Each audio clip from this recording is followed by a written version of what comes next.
Hello friends, I am Rahul and you are watching truth of physics. বন্ধুরা, আজকে আমি তোমাদের flux of a vector field এই কনসেপ্টটা নিয়ে আলোচনা করব।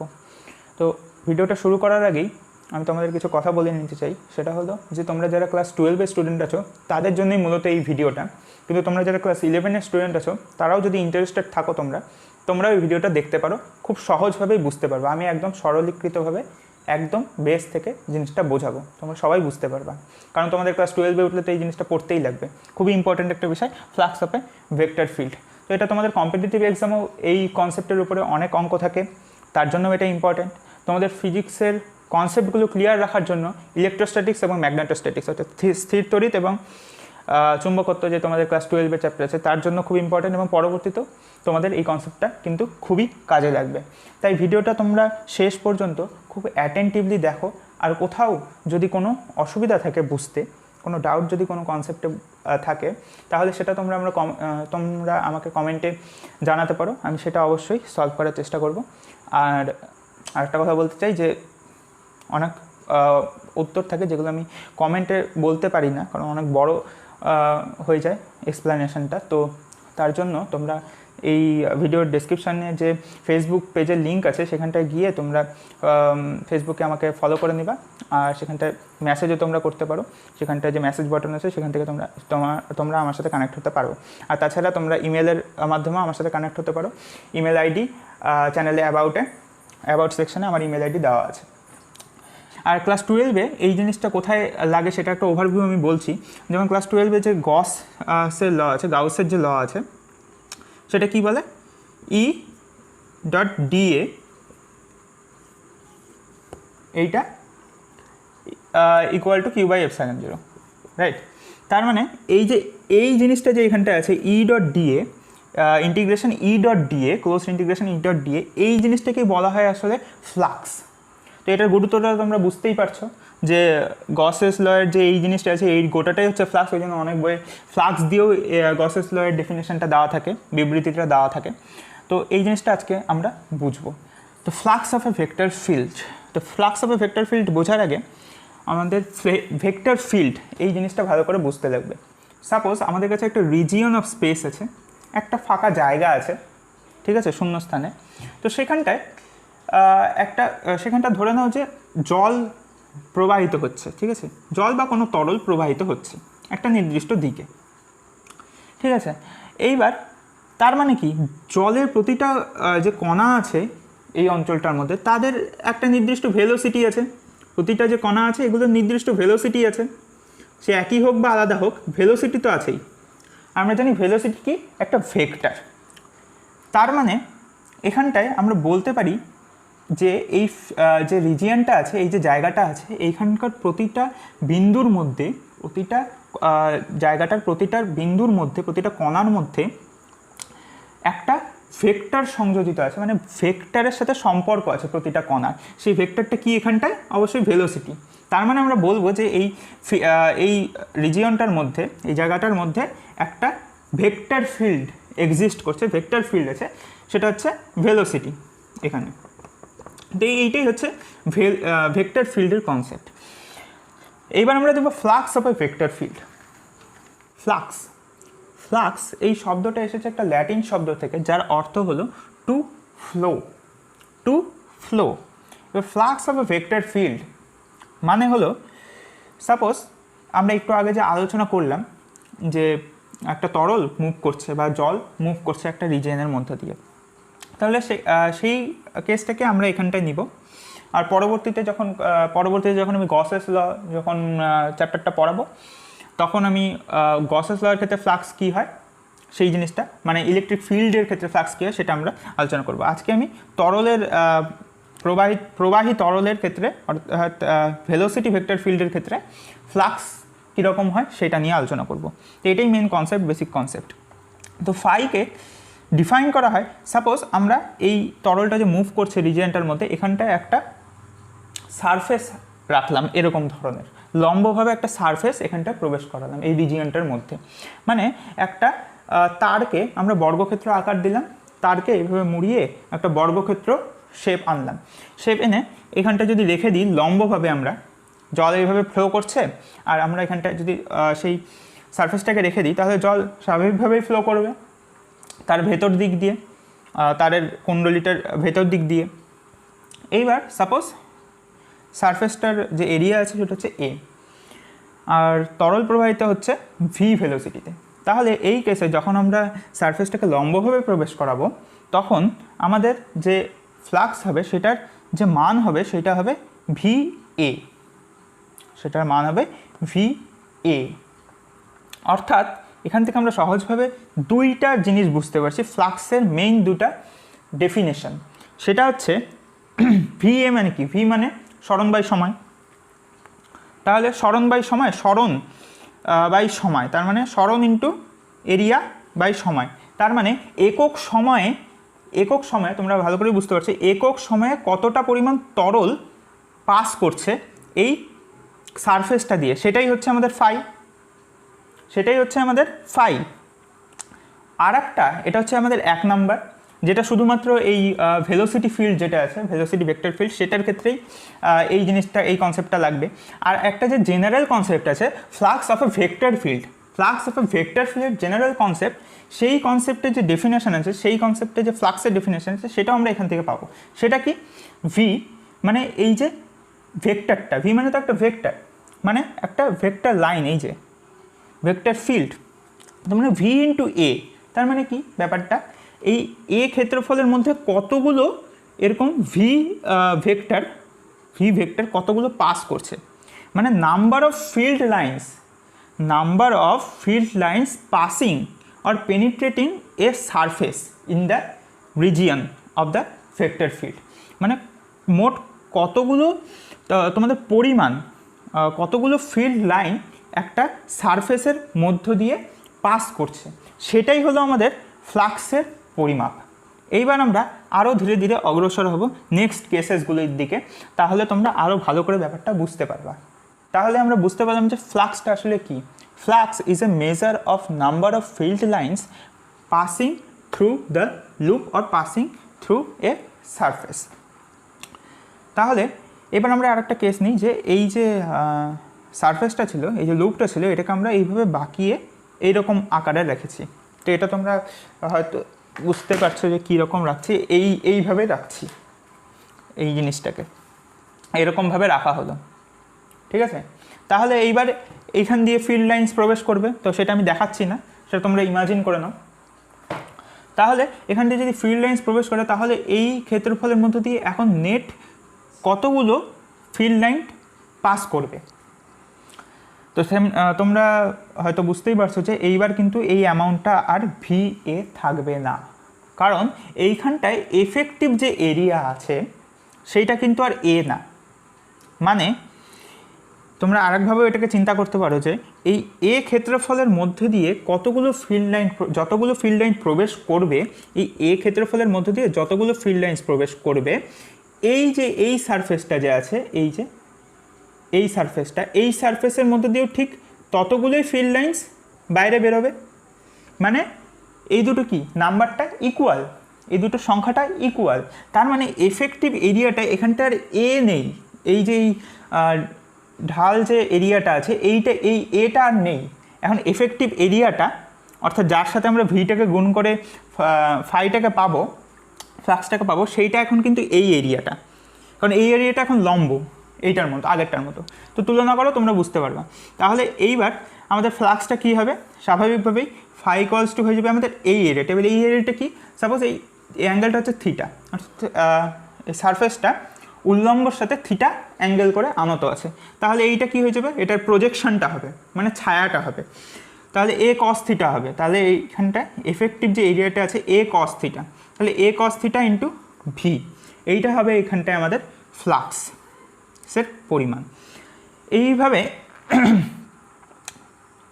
আর একটা যদি আমরা এরকম সারফেস কল্পনা করি, যে এরকম একটা সারফেস আছে, মানে একদম এই ফিল্ড লাইন্সের সাথে প্যারালালি রাখা আছে, তাহলে এইখানটায় আমরা কনসেপ্ট কী জানি, যে ফ্লাক্স মানে কি, কতগুলো ফিল্ড লাইন্স আমাদের ওই সারফেসটা দিয়ে পাস করছে। তাহলে এবার তোমরা বুঝতেই পারছো, যদি সারফেসটা আমাদের এইভাবে থাকে, তাহলে ফিল্ড লাইন্সও যাচ্ছে আমাদের এইভাবে, তাহলে পাস কত করবে, সব ফিল্ড লাইন্সই তো আমাদের এইভাবেই যাচ্ছে, একটাও ফিল্ড লাইন্স কি আমাদের পাস করছে, এটার ভেতর দিকে পেনিট্রেট করছে, মানে একদিক দিয়ে ঢুকলো আর একদিক দিয়ে বেরিয়ে গেল, এরকম কিন্তু হচ্ছে না।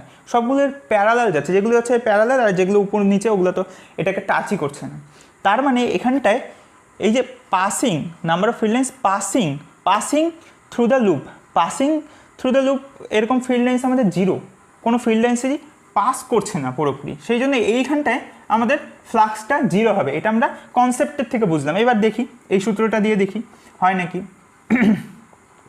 তা আমরা তো বুঝে গেলাম যে এখানটা ফ্লাক্স জিরো হবে। এবার দেখি সূত্রটা, phi equal to V a cos থিটাটা আমাদের কী ছিল এখানটা থিটাটা, তাহলে এইখানটায় থিটাটা কী হবে, এইভাবে তলটা আগে এরকম ছিল, এইবার উঠে গেল এইভাবে, তাহলে থিটাটা এখানটা কি 90 ডিগ্রি, তাহলে কস 90 জিরো, তার মানে এটা কী হয়ে যাবে জিরো, তার মানে ফাইটা আমাদের হয়ে যাবে জিরো এখানটা, যেটা আমরা একটু কনসেপ্ট থেকে বুঝলাম, এই ফিল্ড লাইন্সের কনসেপ্ট থেকে যেটা বুঝলাম সেইটাই আমাদের রেজাল্ট আসলো। তো এরকম কনসেপ্ট থেকে তোমরা যদি রেজাল্ট আগে বের করো তাহলে তোমাদের ক্যালকুলেশনই করতে হবে না। তাহলে এই যে এই জিনিসটা দাঁড়ালো, এটাকে আমরা জেনারেলাইজ হিসেবে যদি বলি, এটা তো আমরা মানটা লিখলাম শুধু, তার মানে ভি এ কস থিটা, এটা আসলে কি হচ্ছে এখানটায়, V vector dot A vector হচ্ছে এখানটায়, যেটা ভি ভেক্টর হচ্ছে বেগ, ভেলোসিটি অফ দ্য ফ্লুইড, আর এ ভেক্টরটা হচ্ছে আমাদের এরিয়া ভেক্টর। তোমরা হয়তো জানো যে এরিয়াকে ভেক্টর রূপেও লেখা যায়। আর এই এরিয়াটা কনভেনশনালি এই এরিয়াটাকে ধরা হয়, মানে যদি তোমাদের কাছে একটা ক্লোজড সারফেস থাকে, সাপোজ এরকম একটা ক্লোজড সারফেস, তাহলে এর যে কোনো একটা পয়েন্টে, সাপোজ এই পয়েন্টে এরিয়াটাকে কী হবে, এটাকে কী হবে, মনে করি এখান দিয়ে ফিল্ড লাইন্স প্রবেশ করছে, তাহলে এখানটা এরিয়াটাকে আমরা কোন দিকে ধরবো, আমরা কিন্তু কোনোভাবেই, আচ্ছা এখানটা দু ধরনের এরিয়া হতে পারে, একটা হচ্ছে বাইরের দিকে লম্ব সারফেসটার সাথে, আর একটা হতে পারে ভেতরের দিকে এরিয়া। আমরা এরিয়াটাকে কনভেনশনালি সবসময় কোনো একটা ক্লোজড সারফেসের এরিয়াটাকে সবসময় আউটওয়ার্ড নর্মালটাকেই ধরি, এই আউটওয়ার্ড নর্মাল, তার মানে এই যে এই সারফেসটা যখন ছিল তখন আমাদের এ ভেক্টর যেটা ছিল সেটা হচ্ছে এইটা হচ্ছে আমাদের এ ভেক্টর এই দিকে, তো এইখানটাও তেমনভাবেই এই দিকে সমস্ত ভেক্টরটা মানে এই দিকে, এটা তলের সাথে লম্বভাবে বাইরের দিকে মানে এইভাবে। তো এবার আমি সব কিছু মুছে দেবো, তোমরা চাইলে এটার একটা স্ক্রিনশট তুলে নিতে পারো। এবার আমি তোমাদের বলবো যে আরও কিছু ডিপ কনসেপ্টস দেবো ফ্লাক্সের, একটা ক্লোজড সারফেসের জন্য ফ্লাক্স কীরকম হয় সেটা আমরা এবার দেখব। এবার সাপোজ আমাদের কাছে এরকম একটা ঘনবস্তু আছে, এর সাথে সংযুক্ত যে ফ্লাক্সটা আছে সেটা আমাদের বের করতে হবে। তাহলে স্বাভাবিকভাবেই এর যে তলগুলি আছে, সারফেসগুলি আছে, সেই সারফেসগুলির প্রতিটা সারফেসের জন্য আমাদের ফ্লাক্সটা বের করতে হবে, অর্থাৎ ভি ডট এটা বের করতে হবে প্রতিটা সারফেসের জন্য, তারপরে তার একটা সামেশন করে দিতে হবে। তাহলে আমরা এই গোটা বস্তুটার জন্য, এই ক্লোজড সারফেসটার জন্য, ক্লোজড যে সারফেসটা আছে তার জন্য যে ফ্লাক্স আছে সেটা পেয়ে যাব। তো এটা যদি তোমরা করো, তোমরা দেখতে পাবা যে উপরের যে তলটা আছে তার যে এ ভেক্টরটা আছে, এরিয়া ভেক্টরটা আছে, সেটা উপরের দিকে থাকবে, আর আমাদের ফিল্ড লাইন্সগুলো কোন দিকে আছে, ভেলোসিটি ফিল্ডটা এই দিকে, অর্থাৎ এদের মধ্যে কোণ হচ্ছে 90 ডিগ্রি, তার মানে cos 90, তার মানে জিরো হয়ে যাবে ভি ডট এটা। এইভাবে তোমাদের পিছনে যে তলটা আছে এই তলটা, এইটার জন্য দেখতে পাবা একইভাবে জিরো আসবে। সামনের এই যে তলটা আছে এইটার জন্য দেখতে পাবা যে ভি ডট এটা জিরো আসছে। এইবার আমাদের লাস্টে পড়ে থাকবে, যদি এই জিনিসটা তোমরা ক্যালকুলেশন করো, লাস্টে দেখবা আমাদের ফাই এর ভ্যালুটা পড়ে থাকবে এরকম ধরনের কিছু, phi equals to V A minus V A, অর্থাৎ ভি ডট এ এই যে সারফেসটার জন্য থাকবে, এখানটায় আমাদের এই সারফেসটা যে আছে, এই সারফেসটার যে এরিয়া ভেক্টর আছে এ, সেইটা কিন্তু বাইরের দিকে, কারণ আমরা একটু আগে আলোচনা করেছিলাম যে কোনো ক্লোজড সারফেস যখন থাকবে, ক্লোজড একটা যখন বস্তু থাকবে, তখন তার যে সারফেসটা আমরা নিব সেটা সবসময় আউটওয়ার্ড নর্মাল হবে, বাইরের দিকে, অর্থাৎ এইটা এই দিকে থাকবে। তাহলে এইটা এই দিকে আছে আর ভিটা এই দিকে আছে, তার মানে ভি ডট এ করলে স্বাভাবিকভাবে মাইনাস ভি এ থাকবে, এখানে থিটাটা হচ্ছে 180 ডিগ্রি, প্লাস এই যে নততলটা আছে, এই নততলটার জন্য যে ফ্লাক্সটা হবে, অর্থাৎ ভি এ কস থিটা। এই থিটাটা কোনটা, থিটা হচ্ছে এই নততলটা উল্লম্বের সাথে যে অ্যাঙ্গেল করবে, অর্থাৎ এইটা হচ্ছে আমাদের থিটা। কীভাবে এটা থিটা, আমরা এই যে এই ভেক্টরটা আছে, এই ভেক্টরটা এটাকে এখানটা আরেকবার ড্র করলাম, আর এইখানটায় এই লাইনটাকে বর্ধিত করলাম। তাহলে এই অ্যাঙ্গেলটা যদি থিটা হয় তাহলে এই গোটাটা হচ্ছে আমাদের 90 ডিগ্রি, কারণ এইটা হচ্ছে লম্বটা পারপেন্ডিকুলার হয়, তাহলে এই অ্যাঙ্গেলটা হবে আমাদের 90 মাইনাস থিটা, আর এই অ্যাঙ্গেলটা সিম্পলি হয়ে যাবে আমাদের, এই যে এই অ্যাঙ্গেলটা আছে এটা হয়ে যাবে আমাদের থিটা, আর এইটা হচ্ছে আমাদের এ ভেক্টর ছিল, আর এইটা হচ্ছে আমাদের ভি, অর্থাৎ ভি আর এর মধ্যে যে কোণ আছে সেটা হচ্ছে থিটা, অর্থাৎ ভি ডট এ, যেটা আমরা একটু আগেও আলোচনা করেছিলাম। তার মানে এই নততলটা দিয়ে যে পরিমাণ ফিল্ড লাইন্স বেরাবে সেইটা আমাদের সমান হয় কিসের সাথে, এইটার যে প্রজেকশন হয়, অর্থাৎ এই যে এই তলটা যে থাকবে সেই তলটা দিয়ে যতগুলো ফিল্ড লাইন্স বেরোবে তারই সমান হয়, অর্থাৎ সিম্পলি ভি এ কস থিটাটা আমাদের হয় এই তলটা দিয়ে যতগুলো ফিল্ড লাইন্স বেরোবে তার সমান, অর্থাৎ ভি এ, অর্থাৎ এই জিনিসটা আমাদের হয়ে যাবে সিম্পলি ভি এ, ঠিক আছে, সিম্পলি ভি এ যেটা আমরা ফার্স্ট কেসে করছিলাম সেটার সাথে সমান। তাহলে এটা আমাদের সিম্পলি হয়ে যাবে জিরো, অর্থাৎ ফাইটা এখানটায় হয়ে যাবে আমাদের জিরো। অর্থাৎ এরকম যদি তোমরা আলাদা আলাদা ঘনবস্তুও নাও, আলাদা আলাদা শেপের যদি নাও, তাও দেখতে পাবা যে যদি আমাদের এইটা যদি কনস্ট্যান্ট থাকে, ভেক্টর ফিল্ডটা যদি কনস্ট্যান্ট থাকে, তাহলে যে কোনো বস্তু যদি এখানে রাখা যায় সেই বস্তুটার যে নেট যে ফ্লাক্স হবে সেটা সবসময় জিরো হবে, অর্থাৎ সামেশন ভি ডট এ সবসময় জিরো হবে। তো এটা আমরা কনসেপ্ট দিয়েও একটুখানি বুঝতে পারি যে এখানটায় যেহেতু ফিল্ডটার মধ্যে, এই রিজিয়নটার মধ্যে কোনো সিঙ্ক বা কোনো সোর্স নেই, অর্থাৎ এইটার মাঝখানে, এই ঘনবস্তুটার মাঝখানে কোনো বিন্দুতেই কোনো সোর্স নেই, অর্থাৎ কোনো জায়গার থেকে নতুন করে ফ্লুইড বেরোচ্ছে না, যেইটুকু ঢুকছে সেইটুকুই বেরোচ্ছে, যেইটুকু এক্সটার্নালি ঢুকছে সেইটুকুই বেরোচ্ছে, অথবা কোনো সিঙ্ক নেই, অর্থাৎ এখানটায় কোনো কিছু কনজার্ভ হয়েও থাকছে না, কোনো ফ্লুইড এখানটা আটকেও যাচ্ছে না, যে আটকে যদি যেত তাহলে কী হতো, বেশি আমাদের ফ্লুইড ঢুকতো আর কম ফ্লুইড বেরোতো, আর যদি এখান থেকে নতুন যদি ফ্লুইড সৃষ্টি হতো তাহলে কম ফ্লুইড ঢুকতো, এখান থেকে বেশি ফ্লুইড বেরোতো, তাহলে ফ্লাক্সের একটা নট ইকুয়াল টু জিরো হতো। কিন্তু এখানটায় যেহেতু কোনো সিঙ্ক বা সোর্স কিছুই নেই, সেই জন্য আমাদের ফ্লাক্সটা সবসময় জিরো হবে যে কোনো শেপের বস্তুর জন্য। তো তোমাদের পরীক্ষায় যদি এরকম ধরনের কোনো কোশ্চেন দিয়ে দেয় তাহলে তোমাদের এরকম ক্যালকুলেশনও করার দরকার নেই, তোমাদের যদি এরকম বস্তু বলে দেয় তাহলে এটা দিয়ে মোট কতটা ফ্লাক্স, এর সাথে জড়িত মোট কতটা ফ্লাক্স হবে সেটা সবসময় জিরোই হবে, তোমরা একবারই বলে দিতে পারবে যে জিরোই হবে। এইবার এইটারই আমরা একটা জেনারেলাইজড ফর্ম দেখব, অর্থাৎ আমাদের কাছে এরকম কোনো যদি বস্তু না থাকে, যদি একটা আরবিটারি শেপের কোনো একটা যে কোনো বস্তু থাকে, বা একটা যদি স্ফেরিক্যাল যদি একটা বস্তু থাকে, তাহলে আমরা কি করব, স্ফেরিক্যাল বস্তুকে কীরকম আমরা কনসিডার করতে পারি, আমরা অসংখ্য ছোট ছোট আমরা এরিয়া ধরতে পারি, অর্থাৎ ডিএ তখন আমরা নিতে পারি, অসংখ্য ছোট ছোট এরকম বর্গাকার ক্ষেত্রফল নিতে পারি ডিএ, এবং তার জন্য আমরা এই ডিএটা কোন দিকে হবে, ডিএটা স্বাভাবিকভাবে এরকম নর্মালি আউটওয়ার্ড হবে, তো এইরকমভাবে বের করব, আর তার জন্য ফিল্ড লাইন্সগুলোর সাথে ডট করব, ভি এর সাথে ডট করব ডি এর, অর্থাৎ এখানটায় ভি ডট এ যেটা ছিল সেটাই আমাদের হয়ে যাবে ভি ডট ডিএ এরকম বডির ক্ষেত্রে, স্পেরিক্যাল বা এরকম বা সিলিন্ড্রিক্যাল যদি হয়, বা সিলিন্ড্রিক্যাল যদি শেপ হয়, ঠিক আছে, তাহলে এরকম আমরা লিখব। আর এই সামেশনটা আমরা জানি, এই সামেশনটা তখন হয়ে যায় আমাদের ইন্টিগ্রেশন। এবার যদি ক্লোজড সারফেস থাকে, অর্থাৎ যদি স্ফিয়ার থাকে বা সিলিন্ড্রিক্যাল যদি শেপটা যদি কোনো ক্লোজড থাকে সারফেসটা, তাহলে এখানটা একটা ক্লোজড ইন্টিগ্রাল হবে। আর যদি নর্মাল যে কোনো সারফেসের জন্য বলে, যেমন এরকম আরবিটারি শেপড বা যে কোনো ধরনের সারফেস, তাহলে এই ক্লোজড ফর্মটা থাকবে না। এই জিনিসটি হচ্ছে মেইন ফর্মুলা, এটাই খুবই ইম্পর্টেন্ট যে flux equals to V dot d A, অর্থাৎ এটা যদি আমরা ইলেকট্রিক ফিল্ডের ক্ষেত্রে হয় তাহলে এটা কী হয়ে যাবে E dot dA, integration E dot dA, আর যদি আমাদের এটাই ম্যাগনেটিক ফিল্ডের ক্ষেত্রে হয়ে যায় তাহলে এটাই হয়ে যাবে বি ডট ডিএ। তো আমি যখন ম্যাগনেটোস্ট্যাটিক্স পড়াবো তখন ম্যাগনেটিক ফিল্ডের ক্ষেত্রে ফ্লাক্সটা বলে দেবো, আর যখন ইলেকট্রিক ফিল্ড পড়াবো অর্থাৎ ইলেকট্রোস্ট্যাটিক্সে যখন গসের ল পড়াবো তখন ফ্লাক্স, ইলেকট্রিক ফিল্ডের ক্ষেত্রে ফ্লাক্স কেমন হয় এবং গসের ল, সেই সমস্ত কিছু নিয়ে আলোচনা করব। ভিডিওটিকে ভালো লাগলে অবশ্যই লাইক করে দিবা, এবং তোমরা চ্যানেলে নতুন এসে থাকলে চ্যানেলটিকে অবশ্যই সাবস্ক্রাইব করে বেল আইকনটিকে প্রেস করে দিবা পরবর্তী যে ভিডিওসগুলি হবে তার নোটিফিকেশানস পেয়ে যাওয়ার জন্য। আর তোমাদের জন্য আমি ম্যাগনেটিজমের কিছু ভিডিওস বানিয়েছি যেগুলি খুবই কনসেপচুয়াল, তো তার মধ্যে দুটো ভিডিও বাংলাতে আছে, বাকি ভিডিওগুলি হিন্দিতে আছে। তো হিন্দিতে একদম সরল হিন্দিতেই বলছি, তোমরা খুব ভালো করেই বুঝতে পারবা, খুব কনসেপচুয়াল ভিডিওগুলো। ম্যাগনেটিজমের যে প্লেলিস্ট আছে তার লিঙ্ক আমি ডেসক্রিপশন বক্সে দিয়ে দেবো, সেখান থেকে তোমরা সেই ভিডিওগুলি দেখে নিতে পারবা। তো তোমরা সবাই খুব ভালো থাকবা। Thank you for watching.